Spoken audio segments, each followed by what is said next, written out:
الله بأنك الواحد الأحد الصمد الذي لم يلد ولم يولد ولم يكن له كفوا أحد أن تغفر لي ذنوبي إنك أنت الغفور الرحيم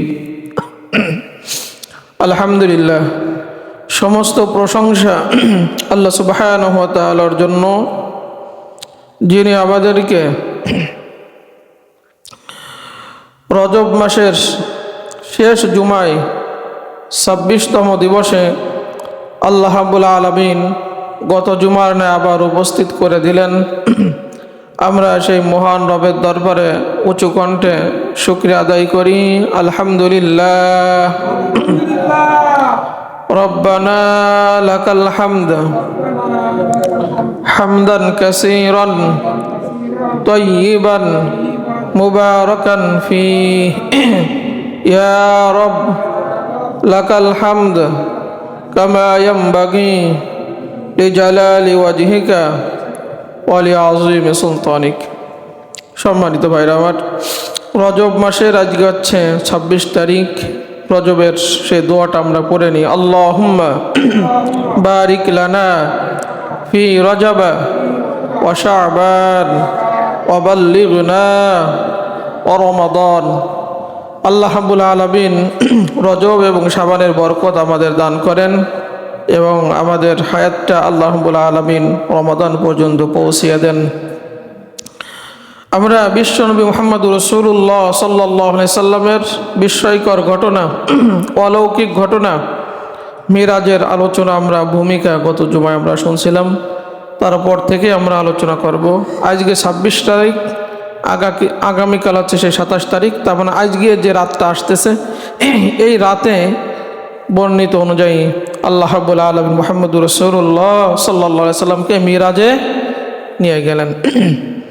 মুহাম্মদুর রাসূলুল্লাহ সাল্লাল্লাহু আলাইহি সাল্লাম নিয়ে যাওয়ার আগে জিবরাইল আলাইহিস সালাম 3 জন ফেরেশতা আল্লাহ রাব্বুল আলামিন মুহাম্মদুর রাসূলুল্লাহ সাল্লাল্লাহু আলাইহি সাল্লামকে নেওয়ার জন্য আল্লাহ রাব্বুল আলামিন ফেরেশতা পাঠালেন। কয়জন? 3 জন ফেরেশতা এসে মুহাম্মদুর রাসূলুল্লাহ সাল্লাল্লাহু আলাইহি সাল্লামকে জমজমের কূপের কাছে নিয়ে গেলেন। সেখানে নিয়ে মুহাম্মদুর রাসূলুল্লাহ সাল্লাল্লাহু আলাইহি সাল্লামের হাট বের করলেন, অন্তর বের করলেন, বক্ষ বিদারণ করলেন সিনা চাক করার জন্য। আল্লাহ রাব্বুল আলামিন স্বর্ণের একটা পেয়ালা, একটা পাত্র আল্লাহ রাব্বুল আলামিন দিলেন। সে হাট বের করে কলব, হৃদয়, এইটা বের করে সেই পাত্রের মধ্যে জমজমের পানি দিয়ে কী করলেন? ধুয়ে রাখলেন। রেখে বিশ্বনবীর ভাষ্য অনুযায়ী আল্লাহ রাব্বুল আলামিন তার হৃদয়ের মধ্যে, অন্তরের মধ্যে, হার্টের মধ্যে 3টা জিনিস দিলেন। একটা কি? ঈমান। আর একটা হচ্ছে হিকমা। অন্য হাদিসে পাওয়া যায় এলেমও দিলেন। তার মানে 3টা জিনিস মুহাম্মদুর রাসূলুল্লাহ সাল্লাল্লাহু আলাইহি সাল্লামের অন্তরের মধ্যে জমজমের পানি দিয়ে ধুইয়া আল্লাহ রাব্বুল আলামিন কয়টা জিনিস দিলেন? 3টা। তার মধ্যে প্রথম দিলেন ঈমান। তার মানে ঈমান মানব জীবনের একটা গুরুত্বপূর্ণ সম্পদ। ঈমান ছাড়া, ঈমান যদি ঠিক না থাকে, খাঁটি ঈমানদার যদি আমরা না হই, আমরা কখন আল্লাহর জান্নাতে যেতে পারবো না। ঈমান হচ্ছে বিশ্বাস। এই ঈমানটা কি? জিবরাইল আলাইহিস সালাম নিজে মুহাম্মদুর রাসূলুল্লাহ সাল্লাল্লাহু আলাইহি সাল্লামের কাছে মানুষের রূপ ধরে এসে ঈমান, ইসলাম, ইহসান 3টা জিনিস জিবরাইল আলাইহিস সালাম মুহাম্মদুর রাসূলুল্লাহ সাল্লাল্লাহু আলাইহি সাল্লামকে শিক্ষা দিলেন। হযরত ওমর রাদিয়াল্লাহু তাআলা আনহু বলেন যে আমরা বিশ্ব নবীর কাছে একদিন বসা, হঠাৎ দেখি একজন আগন্তুক লোক, একজন মুসাফির, তার চুলগুলো খুব মিচমিচে কালো, সাদা পোশাক পরিহিত, সাদা পাগড়ি মাথায় দিয়া আমাদের ভিতরে প্রবেশ করলো। ঢুকতে ঢুকতে মুহাম্মদুর রাসূলুল্লাহ সাল্লাল্লাহু আলাইহি সাল্লামের সামনে সরাসরি বসে গেল। বিশ্ব নবীর হাঁটুর সাথে হাঁটু লাগাইয়া উরুতে 2 হাত রেখে মুহাম্মদুর রাসূলুল্লাহ সাল্লাল্লাহু আলাইহি সাল্লামের সামনে বসে গেল। কিন্তু আমরা আশ্চর্য হলাম, এই লোকটির একজন মুসাফির, তাও মনে হচ্ছে না, তাকে আমরা চিনি না, আমাদের আশেপাশের কেউ না, অথচ বিশ্ব নবীর সামনে হঠাৎ করে এসে এরকম বসে গেল। এত সুন্দর পরিপাটি একজন সুন্দর লোক বসে গেল। মুহাম্মদুর রাসূলুল্লাহ সাল্লাল্লাহু আলাইহি সাল্লামের হাঁটুর সাথে হাঁটু লাগাইয়া বলতেছেন, ইয়া মুহাম্মদ সাল্লাল্লাহু আলাইহি ওয়াসাল্লাম আখবিরনি আনিল ইসলাম, যে হে মুহাম্মদ সাল্লাল্লাহু আলাইহি সাল্লাম, আপনি আমাকে ইসলাম সম্পর্কে সংবাদ দেন, ইসলাম সম্পর্কে আপনি আমাকে জানান, ইসলাম কি? মুহাম্মদুর রাসূলুল্লাহ সাল্লাল্লাহু আলাইহি ওয়াসাল্লাম বলেন, আল ইসলাম আন তাশহাদা আল্লা ইলাহা ইল্লাল্লাহ ওয়া আন্না মুহাম্মাদুর রাসূলুল্লাহ ওয়া তুকিমাস সালাহ ওয়া তু'তিয়াজ যাকাহ ওয়া তাসুম রমাদান ওয়া তাহুজ্জাল বাইতা ইন ইসতাতা'তা ইলাইহি সাবিলা। মুহাম্মদুর রাসূলুল্লাহ সাল্লাল্লাহু আলাইহি ওয়াসাল্লাম বলতেছেন, ইসলাম হলো একথা সাক্ষ্য দেওয়া যে আল্লাহ রাব্বুল আলামিন ছাড়া কোনো মাবুদ নাই। মুহাম্মদুর রাসূলুল্লাহ সাল্লাল্লাহু আলাইহি ওয়াসাল্লাম হচ্ছে তার প্রেরিত রাসূল। নামাজ কায়েম করা, যাকাত দেওয়া, রমজানের রোজা রাখা এবং হজ ফরজ হইলে হজ করা, এইটা কি? ইসলাম। এইটা শিক্ষা দিচ্ছেন ওই সেই অপরিচিত লোক মুহাম্মদুর রাসূলুল্লাহ সাল্লাল্লাহু আলাইহি ওয়াসাল্লাম হাঁটুর সাথে হাঁটু লাগাইয়া। ওই অপরিচিত লোক হযরত ওমর বলেন, আবার জিজ্ঞাসা করলো, ইয়া মুহাম্মদ সাল্লাল্লাহু আলাইহি ওয়াসাল্লাম আখবিরনি আনিল ঈমান, ঈমানটা কি? আপনি আমাদেরকে একটু জানান, ঈমানটা কি? মুহাম্মদুর রাসূলুল্লাহ সাল্লাল্লাহু আলাইহি ওয়াসাল্লাম বলেন, আল ঈমান, ঈমানটা হচ্ছে আনতু উমিনা বিল্লাহ ওয়া মালাইকাতিহি ওয়া কুতুবিহি ওয়া রুসুলিহি ওয়াল ইয়াউমিল আখিরি ওয়া তুমিনা বিল কদরি খাইরিহি ওয়া শাররিহি মিনাল্লাহি তাআলা ওয়াল বাসি বাদাল মাউত, যেটা আমরা ঈমানে মুফাসসালের মধ্যে পড়ি। যে ঈমানটা হচ্ছে বিশ্বাস স্থাপন করতে হবে আল্লাহর উপরে। এক আল্লাহ যে আছে, এই আল্লাহর প্রতি কি করা? বিশ্বাস স্থাপন করা। আল্লাহর যত আসমানে ফেরেশতা আছে অগণিত, এই ফেরেশতাদের প্রতি বিশ্বাস স্থাপন করা, ঈমান আনা। আসমানি কিতাবের প্রতি ঈমান আনা, নবী এবং রাসূলের প্রতি ঈমান আনা, আখিরাতের দিবসের প্রতি ঈমান আনা, অর্থাৎ বিশ্বাস স্থাপন করা। এরপরে ভালো মন্দ তাকদীর, এই যে আমাদের তাকদীর, ভালো মন্দ তাকদীর, আমাদের জীবনে যা কিছু ঘটে, এই ভালো মন্দ তাকদীরের উপরে কি করা? বিশ্বাস স্থাপন করা। এইটার নামই হচ্ছে কি? ঈমান। তো ঈমান আমরা বুঝলাম যে ঈমানটা মুহাম্মদুর রাসূলুল্লাহ সাল্লাল্লাহু আলাইহি ওয়াসাল্লামকে আল্লাহ রাব্বুল আলামিন জমজমের পানি দিয়ে তার অন্তরটা ধুইয়া ঈমান ঢুকাই দিলেন। এই হচ্ছে সেই ঈমান। ঈমান হচ্ছে আল্লাহর প্রতি বিশ্বাস, ফেরেশতাদের প্রতি বিশ্বাস, আখিরাতের প্রতি বিশ্বাস, নবী রাসূলদের প্রতি বিশ্বাস, আসমানি কিতাবের প্রতি বিশ্বাস, ভালো মন্দ তাকদীরের উপরে বিশ্বাসের নামই হচ্ছে কি? ঈমান। ওই লোকটা পরক্ষণে আমার প্রশ্ন করলো, আমরা একটু ব্যাখ্যা করে বলবো, এটা এই হাদিসটা শেষ করে বলি। পরক্ষণে বলতেছেন, ইয়া মুহাম্মদ সাল্লাল্লাহু আলাইহি ওয়াসাল্লাম আখবিরনি আনিল ইহসান, ইহসানটা কি? আপনি আমাকে একটু জানান। মুহাম্মদুর রাসূলুল্লাহ সাল্লাল্লাহু আলাইহি ওয়াসাল্লাম বলেন, আনতা আবুদাল্লাহ অথবা উ'বুদুল্লাহ কাআন্নাকা তারা ফাইল্লাম তাকুন তারাহু ফাইন্নাহু ইয়ারা। ইহসান হচ্ছে তুমি যখন আল্লাহর ইবাদত করবে, এই মানসিকতা নিয়ে আল্লাহর ইবাদত করবে যে তুমি আল্লাহকে দেখে দেখে ইবাদত করতেছো, আল্লাহকে দেখে দেখে তুমি নামাজে দাঁড়িয়েছো, রুকু দিচ্ছ, সিজদা দিচ্ছ, সব কিছু তুমি আল্লাহ রাব্বুল আলামিনকে দেখে দেখে আল্লাহর ইবাদতের প্রত্যেকটা কাজ তুমি করছো। ফাইল্লাম তাকুন তারাহু ফাইন্নাহু ইয়ারা, যদি তুমি আল্লাহকে না দেখো, মনে করবা আল্লাহ রাব্বুল আলামিন তোমাকে দেখতেছেন। এই জন্য আল্লাহ রাব্বুল আলামিনকে দেখে দেখে ইবাদত করার নামই হচ্ছে ইহসান। কিন্তু আমরা যখন ইবাদতে দাঁড়াই, মনোযোগ এদিক সেদিক যায় কিনা? বিভিন্ন জায়গায় ক্ষেত খামারে, দোকানপাটে, আড্ডায়, বিভিন্ন জায়গায় মন চলে যায়। কিন্তু ওইভাবে ইবাদত করলে ইবাদত কখনো কবুল হবে না। মনোযোগটা নিয়ে আসতে হবে যে আমি আমার রব, আমার আল্লাহ, আমার স্রষ্টা, তিনাকে দেখে দেখে আমি রুকু দিচ্ছি, সিজদা দিচ্ছি, তাসবিহ, তাহলিল, কোরআন তেলাওয়াত যা কিছু করি তিনাকে দেখে দেখে আমি করছি। আর আমি যদি আল্লাহকে দেখতে না পাই, তাহলে চিন্তা করতে হবে আল্লাহ রাব্বুল আলামিন আমার প্রত্যেকটা কাজ দেখতেছেন। এই মানসিকতা নিয়ে আল্লাহর ইবাদত করবা। পরক্ষণে ওই লোকটা আবার জিজ্ঞাসা করলো যে আপনি যা কিছু বলছেন সত্য বলছেন, আপনি আমাকে কিয়ামত সম্পর্কে জানান। মুহাম্মদুর রাসূলুল্লাহ সাল্লাল্লাহু আলাইহি সাল্লাম বলেন, কিয়ামত সম্পর্কে জিজ্ঞাসিত ব্যক্তির চেয়ে প্রশ্নকারী জিজ্ঞাসকারী ভালো জানেন।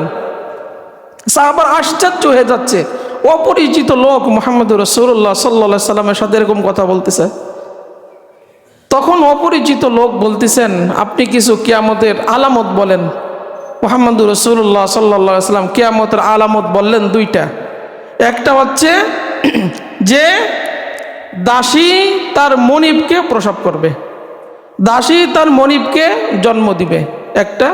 2 নম্বর বললেন মুহাম্মদুর রাসূলুল্লাহ সাল্লাল্লাহু আলাইহি সাল্লাম যে শেষ জামানায় এমন একটা সময় আসবে, একদম দারিদ্র, বস্ত্রহীন, রাখাল এই জাতীয় মানুষেরা বড় বড় অট্টালিকা বিল্ডিং বানানোর জন্য প্রতিযোগিতা করবে।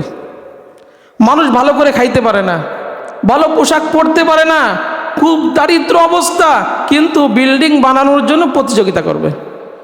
এইগুলো হচ্ছে কিয়ামতের আলামত। এখানে একটা জিনিস আপনার হয়তো বোঝেন নাই, যে দাসী তার মনিবকে জন্ম দেবে কিয়ামতের আগে, এটা কেমনে? 2টা ব্যাখ্যা বললে আপনারা বুঝবেন। 2টা ব্যাখ্যার একটা হলো যে শেষ জামানায় মানুষ, একজন মালিক, মনিব মানে হচ্ছে মালিক,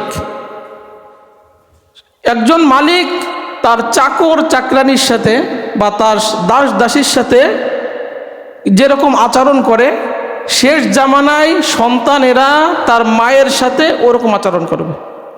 শেষ জামানায় সন্তানেরা তার মায়ের সাথে অবাধ্য এমন হবে যে চাকর চাকরানির উপরে যেরকম মালিকরা কর্তৃত্ব খাটায়, হুকুম চালায়, সন্তানেরা তার মায়ের উপরে ওরকম হুকুম চালাবে। মানে সে যে তার মা, কোনো সম্মান পর্যন্ত দিবে না। এখন তাই আমরা দেখতেছি পিতামাতার অবাধ্য সন্তানরা এমন হয়, সে যে তার বাপ, সে যে তার মা, ন্যূনতম কোনো মর্যাদা নেই, হুকুম চালাচ্ছে, কর্তৃত্ব খাটাচ্ছে, মনে হচ্ছে যেন সে তাকে জন্ম দিছে, মানে কোনোই নাই। এরকম শেষ জামানে এরকম একটা সময় আসবে যে সন্তানেরা মায়ের অবাধ্য এমন হবে যে মালিক যেরকম কর্মচারীর মতো ব্যবহার করে, সন্তানেরা তার মায়ের সাথে ঠিক ওরকম ব্যবহার করবে।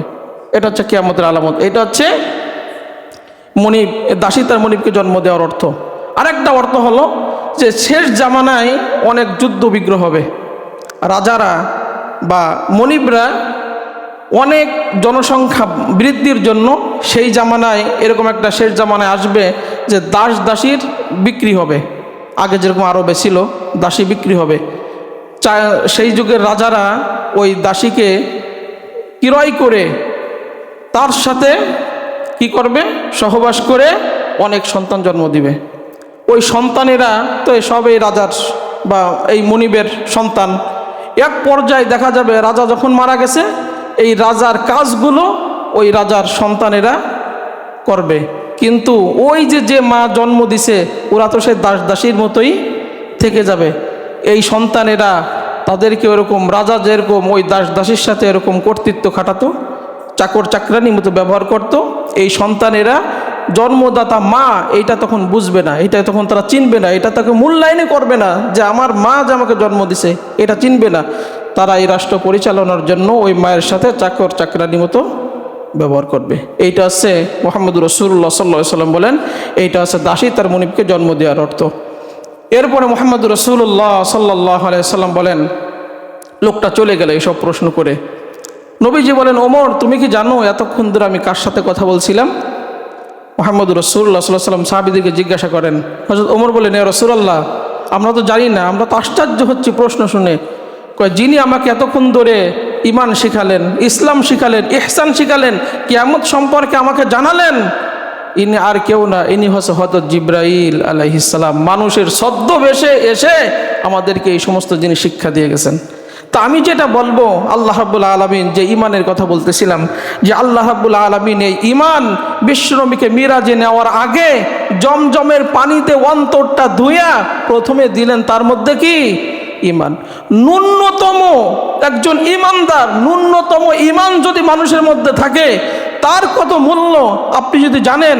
হাদিসটা শোনেন, বুখারী হাদিসে আসছে, মুসলিম শরীফ হাদিসে আসছে, তিরমিজির হাদিসে আসছে যে মুহাম্মদ রাসূলুল্লাহ সাল্লাল্লাহু আলাইহি সাল্লাম বলেন, যে ব্যক্তি গবের দানা সমপরিমাণ ঈমান নিয়ে অথবা জবের সমপরিমাণ দানা ঈমান নিয়ে জীবনে একবার বলছে লা ইলাহা ইল্লাল্লাহ মুহাম্মাদুর রাসূলুল্লাহ, আল্লাহ রাব্বুল আলামিনের হাবিব বলেন আমি তাকে সুপারিশ করে জাহান্নাম থেকে উঠাইয়া জান্নাতে নিয়ে যাব।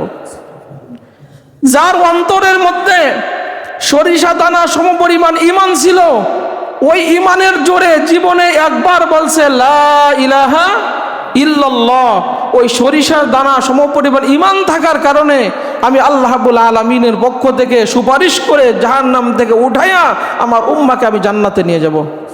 এরপরে নবীজি বলেন, যার অন্তরের মধ্যে জাররা পরিমাণ ঈমান, জাররা, যে জাররা মানুষের চোখে দেখা যায় না, সূর্যর আলো যখন আপনি দেখবেন আপনার টিনের চালের ফুটা ভেদ করে আসে, দেখবেন ছোট্ট ছোট্ট কণা দেখা যায় আলোর মধ্যে, দেখছেন? ওইটাকে বলা হয় জাররা। ওই জাররা পরিমাণ ঈমান নিয়ে জীবনে একবার পাঠ করছিল লা ইলাহা ইল্লাল্লাহ। আল্লাহ রাব্বুল আলামিন এই ন্যূনতম ঈমানের কারণে আল্লাহ রাব্বুল আলামিন ওই ব্যক্তিকে জাহান্নাম থেকে উঠাইয়া আল্লাহ রাব্বুল আলামিন বিশ্ব নবীর হাত ধরে জান্নাতে পাঠিয়ে দিবেন। সুবহানাল্লাহ, সুবহানাল্লাহ। তাহলে এই ঈমানের কত দাম! আর এই ঈমানটা বিশ্ব নবীর অন্তরের মধ্যে, হার্টের মধ্যে আল্লাহ রাব্বুল আলামিন মিরাজে নেওয়ার আগে ঢুকাই দিলেন। এরপরে মুহাম্মদুর রাসূলুল্লাহ সাল্লাল্লাহু আলাইহি ওয়াসাল্লাম আমাদেরকে বলে, উম্মাহ জীবন চলে যাক কিন্তু ঈমান কখনো বিক্রি করবা না। জীবন চলে যাবে, ঈমান থেকে কখনো তুমি সরে দাঁড়াবে না, ঈমান কখনো বিক্রি করবা না। এই যে দেখেন, হযরত ওমর বলেন, আবু বকর বলেন, ওসমান বলেন, আলী বলেন, জীবন দিয়ে দিয়েছেন। হযরত বিলাল বলেন, হযরত সুমাইয়া বলেন, জীবন দিয়ে দিয়েছেন কাফেরদের হাতে, কিন্তু কখনো ঈমান দেয় নাই, কখনো ঈমান থেকে সরে যায় নাই, ঈমান থেকে কখনো সরা যাবে না। এই জন্য পরিপূর্ণ ঈমানদার হতে হবে। এই যে আমরা যখন কষ্ট হওয়া সত্ত্বেও ওযু করি, এই শীতের সময় মুহাম্মদুর রাসূলুল্লাহ সাল্লাল্লাহু আলাইহি ওয়াসাল্লাম বলেন, তোমরা যখন কষ্ট হওয়া সত্ত্বেও ওযু করো, এই পরিপূর্ণ ওযু করার মাধ্যমে আল্লাহ রাব্বুল আলামিন তোমার ঈমানের অর্ধেক পূর্ণ করে দেন। সুবহানাল্লাহ, সুবহানাল্লাহ। তুমি যখন পরিপূর্ণ চরিত্রবান হও, একদম আদবওয়ালা মানুষ হও, পরিপূর্ণ তুমি যখন চরিত্রবান হও, মুহাম্মদুর রাসূলুল্লাহ সাল্লাল্লাহু আলাইহি ওয়াসাল্লাম বলেন আল্লাহ রাব্বুল আলামিন তোমাকে পূর্ণাঙ্গ ঈমানদার বানায় দেন। এই জন্য চরিত্র ভালো করা, কথাবার্তা, উঠা বসা, চলাফেরা, প্রত্যেকটা যেন মুহাম্মদুর রাসূলুল্লাহ সাল্লাল্লাহু আলাইহি ওয়াসাল্লাম আদর্শে এটা হয়। যদি আপনার চরিত্র ভালো হয়, আল্লাহ রাব্বুল আলামিনের পক্ষ থেকে আপনাকে খাঁটি ঈমানদার বানিয়ে দেবেন। এরপরে আল্লাহ রাব্বুল আলামিন বলেন যে খাঁটি ঈমানদারের 5টা বৈশিষ্ট্য শোনো। তোমরা যারা খাঁটি ঈমানদার হতে চাও, সেটা হচ্ছে ইন্নামাল মুমিনুনা আল্লাযীনা ইযা যুকিরাল্লাহ ওয়াজিলাত কুলুবুহুম ওয়া ইযা তুলিয়াত আলাইহিম আয়াতুহু যাদাতহুম ঈমানাও ওয়া আলা রাব্বিহিম ইয়াতাওয়াক্কালুন আল্লাযীনা ইউকিমুনাস সালাহ ওয়া মিম্মা রাযাকনাহুম ইউনফিকুন। আল্লাহ রাব্বুল আলামিন বলেন খাঁটি ঈমানদার তারা যারা আল্লাহর যখন স্মরণ করে, আল্লাহর জিকির করে, তখন তাদের হৃদয় আত্মা কেঁপে ওঠে, গায়ের পশমগুলো খাড়া হয়ে যায়। আল্লাহর কথা শুনলে, আল্লাহ জিকির করলে, আল্লাহর কাজ করলে শরীরে একটা ঝাঁকুনি মারে, আত্মার মধ্যে একটা প্রশান্তি লাগে, শরীরের লোম দাঁড়িয়ে যায়। আর যখন তাদের উপরে কোরআন তেলাওয়াত হয়, তারা যখন কোরআন তেলাওয়াত শোনে, তখন তাদের ঈমান বৃদ্ধি পায়। যদি কোরআন তেলাওয়াত শুনে আপনার ঈমান বৃদ্ধি না পায়, বিরক্ত লাগে, বুঝবেন আপনি খাঁটি ঈমানদার না। কোরআন তেলাওয়াত শুনলে যদি আপনার ভালো লাগে, আল্লাহর কোরআন এইটার প্রতি যদি মোহাব্বত লাগে, তাহলে বুঝবেন আপনি খাঁটি ঈমানদার।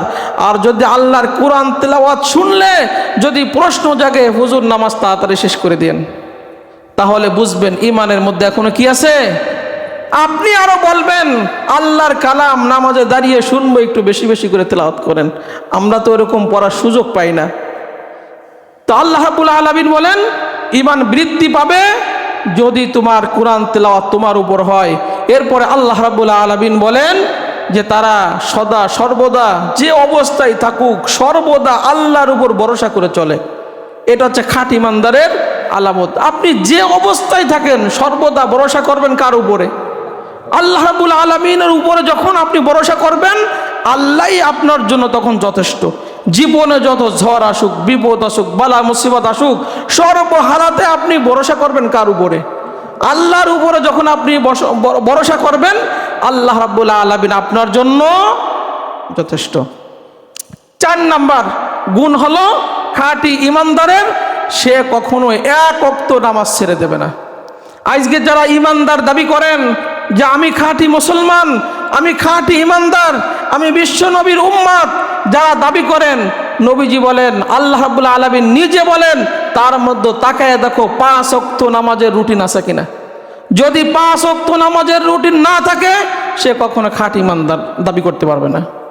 খাঁটি ইমানদার তারা যারা 5 ওয়াক্ত নামাজ যথাসময়ে যথাযথভাবে আদায় করে, নির্ধারিত সময়, এরা হচ্ছে খাঁটি ইমানদার। 5 নাম্বার বৈশিষ্ট্য, আমি আল্লাহ রাব্বুল আলামিন তাদেরকে যে সম্পদ দিয়েছি, তারা যেন আমার রাস্তায় ব্যয় করার মানসিকতা থাকে। যে সম্পদের মালিক আমি না, আমাকে আপনাকে এই সম্পদের মালিক বানান কে? মুহূর্তের মধ্যে আমাদেরকে ফকির বানাতে পারেন না। এই জন্য সম্পদ নিয়ে, অর্থ নিয়ে কখনো আপনি গৌরব করবেন না, অহংকার আপনি কখনো করবেন না। এই জন্য আপনি নিজ হাতে মরার আগে আল্লাহ রাব্বুল আলামিন আপনাকে যে সম্পদ দিয়েছেন, এইটা নিজ হাতে সামর্থ্য অনুযায়ী আপনি আল্লাহ রাস্তায় যেখানে যেখানে দেওয়ার সুযোগ থাকে সেখানে দিবেন, কোনো কারণ ছাড়া নিঃস্বার্থে আল্লাহকে খুশি করার জন্য। এই মানসিকতার ব্যয় যদি থাকে, তাহলে আপনি খাঁটি ইমানদার। আল্লাহ রাব্বুল আলামিন বলেন, উলাইকা হুমুল মুমিনুনা হাক্কা, এরা হচ্ছে খাঁটি ইমানদার। লাহুম দারাজাতুন ইনদা রাব্বিহিম, আমার কাছে তাদের আছে উচ্চ মর্যাদা। আমি রব্বুল আলামিন খাঁটি ইমানদারদের মর্যাদা আরো বাড়িয়ে দেব। লাহুম মাগফিরা, তাদের জীবনের সমস্ত গুনাহগুলো মাফ করে দেব। সুবহানাল্লাহ, সুবহানাল্লাহ। খাঁটি ইমানদার যে আপনার আল্লাহর জিকির, আল্লাহর স্মরণ, আল্লাহর কথা শুনলে আপনার গায়ের লোম যদি দাঁড়ায় যায়, হৃদয় আত্মা কেঁপে ওঠে।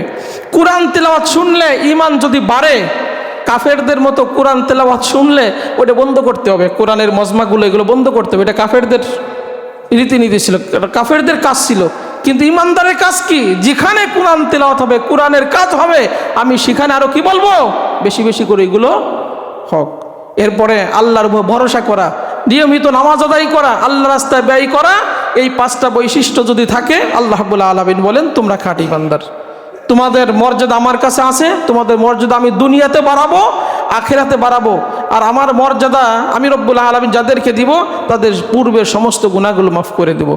এবং ওয়ারিজকুম কারীম, সম্মানের জায়গা থেকে আমি আল্লাহ রাব্বুল আলামিন তোমাকে রিজকের ব্যবস্থা আমি আল্লাহ রাব্বুল আলামিন করে দেব। এখানে আমরা যারা আছি, আল্লাহ রাব্বুল আলামিন আমাদের প্রত্যেককে খাঁটি ইমানদার হিসেবে কবুল করুক, আমরা বলি আমিন। এর জন্য বলছিলাম, বিশ্ব নবীকে নেওয়ার আগে, মিরাজে ঊর্ধ্ব জগতে নেওয়ার আগে আল্লাহ রাব্বুল আলামিন ঈমান দিলেন। এই জন্য জীবন চলে যাবে, কখনো আমরা কারোর কাছে ঈমান বিক্রি করব। নবীজি বলে 4টা অবস্থা মানুষের ঈমান থাকে না। একজন মানুষ যখন জিনা করে, ঈমান থাকে না। একজন মানুষ যখন মদ পান করে, ঈমান থাকে না। একজন মানুষ যখন চুরি করে, ঈমান থাকে না। একজন মানুষ যখন ডাকাতি করে, তখন তার মধ্যে ঈমান থাকে না। আমাদের সমাজে টুকিটাকি জিনিসের থেকে শুরু করে অন্যর জিনিস চুরি করার মানসিকতা অনেকের আছে না? অনেকের, এই যে একটা বেগুন লাগাইছেন, একটা না বলে একটা টমেটো নিয়ে আসছেন, এটা চুরি না? এগুলা অন্যর ক্ষেতের জিনিসগুলো আপনি নিয়ে আসছেন, কলা নিয়ে আসছেন, বিভিন্ন সময় আমরা এগুলো শুনি, এইগুলো আপনারা নিয়ে আসছেন। আপনি যদি খাঁটি ইমানদার হইতেন, ন্যূনতম ইমান যদি আপনার মধ্যে থাকতে, আপনি অন্যের জিনিস কখনো এই হাত দিয়ে ধরতেন না। কারণ আপনি জানেন ওই সম্পদের মালিক আমি না, ওইটা যদি আমি নিই, এইটা ইমানদারের বৈশিষ্ট্য। যদি আজকে থেকে কারোর মধ্যে থেকে থাকে অন্যর জিনিস নেওয়ার মানসিকতা, ওইগুলো ছেড়ে ফেলে দেন। এই জন্য জীবন চলে যাবে, না খেয়ে থাকবেন, কখনো ঈমান দিবেন না, ঈমান নষ্ট করবেন না। যেরকম নষ্ট করেন নাই, আপনারা শুনেছেন ফিরাউনের একজন চাকরানি, ফিরাউনের কন্যার চুল আঁচড়াচ্ছিল, একজন চাকরানি রাখছিল। কিন্তু সেই লোকটা, মহিলাটা খুব ঈমানদার, তারা জানতো না, কারণ ফিরাউন তো নিজেকে বড় আল্লাহ বলে, খোদা বলে সাব্যস্ত করছে। একটা সময় চিরুনিতে আশ্রাইতে আশ্রাইতে হাত থেকে চিরুনি পড়ে গেল। পরে যখন গেল, সে চিরুনিটা উঠাইছে। মুসলমানের স্বভাব কি? কোনো কিছু কাজ করার শুরুতে বা কিছু করলে বিসমিল্লাহ বলে ওঠানো, বিসমিল্লাহ বলে সে এটা উঠাইলো। ফিরাউনের কন্যার মিজাজ গরম, কি হলো? তুমি আমার আব্বাকে আল্লাহ বাদ দিয়ে অন্য কোনো ইলাকে সাব্যস্ত করো। হ্যাঁ, আমার আল্লাহ তো তিনি, যিনি আমাকে বানাইছেন, ফিরাউনকে বানাইছেন, তোমাকে বানাইছেন, আমাদেরকে জীবিকা দেন, সবাইকে বানাইছেন। এই যে আমরা দু চোখে যা দেখি সব তো আল্লাহর সৃষ্টি। আমার আব্বাই তো নিজে বলছেন, কোরআনে আসছে, ফাকাল আনা রব্বুকুমুল আলা, আমি তো বড় খোদা, আমি তো বড় আল্লাহ। চলে গেল ফিরাউনের কাছে, আব্বা আপনাকে বাদ দিয়ে অন্য কাউকে আল্লাহ বলে সাব্যস্ত করে আপনার এই চাকরানি। ডাকা হলো, তুমি কি এই কাজ করছো? এ কথা বলো, আমাকে বাদ দিয়ে অন্য কাউকে ইলা বলে স্বীকার করো। আমি স্বীকার করি, আপনাকে যিনি বানিয়েছেন, আপনার কন্যাকে যিনি বানিয়েছেন, আমাকে যিনি বানিয়েছেন, আমাদেরকে যিনি খাওয়ান পরান সুস্থ জীবন দিয়েছেন, ছোট থেকে বড় করেছেন, তিনি হচ্ছেন আমাদের রব, আপনারও রব। ফিরাউন ক্ষুব্ধ হয়ে গেল, রাগ করে বলল যে বড় কড়াইতে তেল দিয়ে ফুটো, আগুন দাও দাও করে জ্বালানো হলো, কড়ার মধ্যে তেল দেওয়া হলো, যখন গরম হলো বলল জীবিত অবস্থায় এই যে সন্তান তিনটা, এই তিনটাকে একে সহ ওই তেলের মধ্যে ছেড়ে দাও, ভাজি হয়ে যাবে।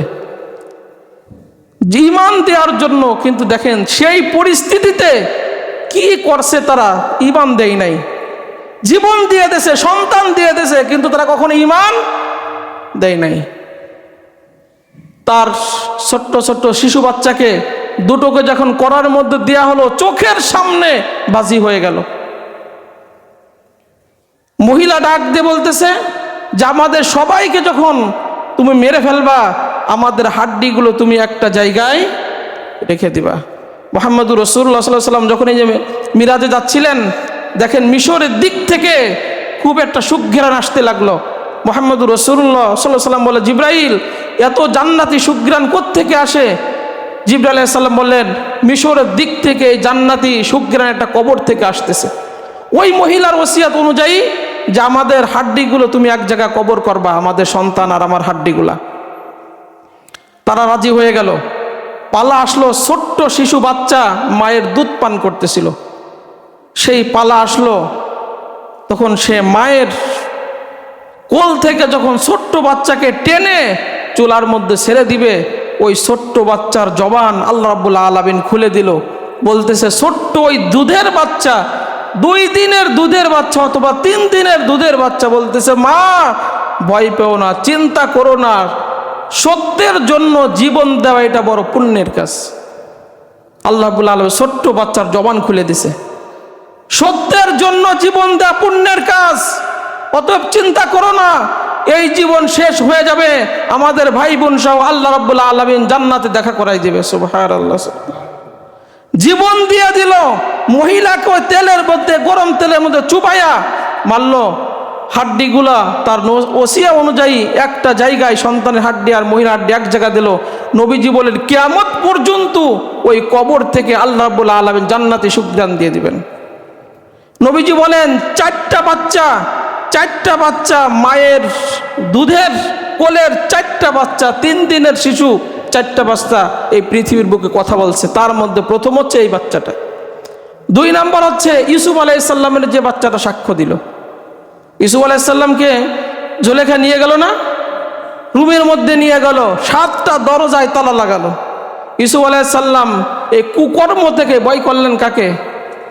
আল্লাহকে ভয় করে তালাবদ্ধ দরজার দিকে যখন দৌড় দিল, আল্লাহ রাব্বুল আলামিন দরজাগুলো খুলে দিল। 7টা দরজা খুলে দরজার পাশে দাঁড়িয়ে দেখে মিশরে আজিজ বাদশাহ দরজার সামনে দাঁড়ানো। মহিলা পল্টে খেয়ে বলে কি যে আমার সাথে দেখো কুকর্ম করার জন্য ইউসুফ এইগুলো করতেছে, ফাঁসাই দিচ্ছে ইউসুফ আলাইহিস সালামকে। অথচ ইউসুফ আলাইহিস সালাম জিনা থেকে বাঁচার জন্য তো দৌড় দিছে, ফাঁসাই দিছে। এক পর্যায়ে ইউসুফ আলাইহিস সালাম বললেন, না, আমি তার থেকে বাঁচার জন্য আমি চলে আসছি। তারা বিশ্বাস করলো না। ইউসুফ আলাইহিস সালামকে বললেন, তাহলে তোমার সাক্ষী উপস্থিত করো। ওই মুহূর্তে সাক্ষী কাকে পাবে? সব তো ইউসুফের বিরোধী।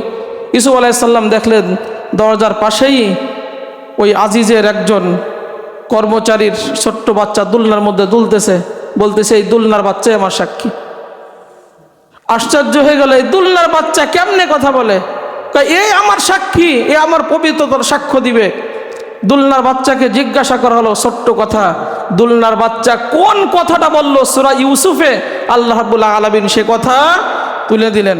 আল্লাহ রাব্বুল আলামিন সেই কথা তুলে দিলেন পুরা জাতিকে শোনানোর জন্য, যে ইন কানা কমিসুহু কুদ্দা মিন কুবুলিন ফাকাযাবাত ওয়া হুয়া মিনাস ফাসাদাকাত ওয়া হুয়া মিনাল কাযিবিন। যে বলল ছোট্ট শিশু বাচ্চার কণ্ঠ থেকে বের হলো, জামা যদি সামনের দিক থেকে ছিঁড়া থাকে তাহলে বুঝবেন আপনার স্ত্রী সত্যবাদী আর ইউসুফ আলাইহিস সালাম মিথ্যাবাদী। ওয়া ইন কানা কমিসুহু কুদ্দা মিন দুবুরিন ফাসাদাকাত ওয়া হুয়া মিনাল কাযিবিন। আর জামা যদি পিছন দিক থেকে ছিঁড়া থাকে তাহলে আপনার স্ত্রী মিথ্যাবাদী, ইউসুফ আলাইহিস সালাম সত্যবাদী। ছোট্ট বাচ্চা যখন এই কথা বলল, তাকায় দেখে জামা ছিঁড়া কোন দিক থেকে, পিছন দিক থেকে জামা ছিঁড়া। জলেখা পিছন দিক থেকে তাকে টানার জন্য, কাছে পাওয়ার জন্য পিছন দিক থেকে জামা ধরে যখন টেন দিল, ইউসুফ আলাইহিস সালাম জিনা থেকে বাঁচার জন্য দ্রুত শক্তি নিয়ে দৌড় দিল আর জামাগুলো ছিঁড়ে গেল। আল্লাহ রাব্বুল আলামিন বলেন এই ছোট্ট শিশু যখন দেখলো মিশরে আজিজ যে ফালাম্মা রাআ কমিসহু কুদ্দা মিন দুবুর ক্বালা ইন্নাহু মিন কাইদিকুন্না ইন্না কাইদাকুন্না আযীম। যখন সে দেখলো পিছন দিক থেকে জামা ছিঁড়া, তখন সে বলল, মহিলা তোমার ষড়যন্ত্র খুব মারাত্মক, নিশ্চয় মহিলাদের ষড়যন্ত্র খুব ভয়ানক। মহিলাদের ষড়যন্ত্র কি? তারা মানুষকে পুরুষকে ফাঁসাতে পারুক বা না পারুক এই জায়গায় দিয়ে ফাঁসায়। আর এই জায়গায় মানুষ খুব দুর্বল, এই জায়গায় ভালো ভালো মানুষদেরকে যুগে যুগে ফাঁসিয়েছে মহিলারা এই জায়গা। কারণ এই জায়গা করলেই মানুষকে পুরুষদেরকে ঘায়েল করা যায়। আল্লাহ তাআলা বলে ইন্না কাইদাকুন্না আযীম, নিশ্চয় মহিলাদের ষড়যন্ত্র খুব মারাত্মক। এই জন্য নবীজি বলতেন যে আমি শেষ জামানায় পুরুষদের জন্য সবচেয়ে বড় ফিতনা রেখে যাচ্ছি, এটা হলো মহিলা। অতএব পুরুষরা এই মহিলাদের থেকে সাবধান, মহিলাদের থেকে সাবধান। মুহাম্মদুর রাসূলুল্লাহ সাল্লাল্লাহু আলাইহি ওয়াসাল্লাম শিক্ষা দিয়ে গেলেন। এই জন্য সম্মানিত ভাইরা আমার, এই মিরাজের আলোচনাগুলো আমরা ধারাবাহিকভাবে শুনবো। আল্লাহ রাব্বুল আলামিন বাকি যে দুই বাচ্চাগুলো আমরা আগামীতে শোনাবো ইনশাআল্লাহ, এটা জানাবো ইসলামের প্রত্যেকটা বিষয় আমরা যাতে জানি। আল্লাহ রাব্বুল আলামিন আমাদের এই মিরাজের ঘটনার প্রতি আমাদেরকে ঈমান আনার তৌফিক দান করুক এবং আমাদের সবাইকে খাঁটি ঈমানদার আল্লাহ তাআলা বানিয়ে দেন। আমরা বলি আমিন।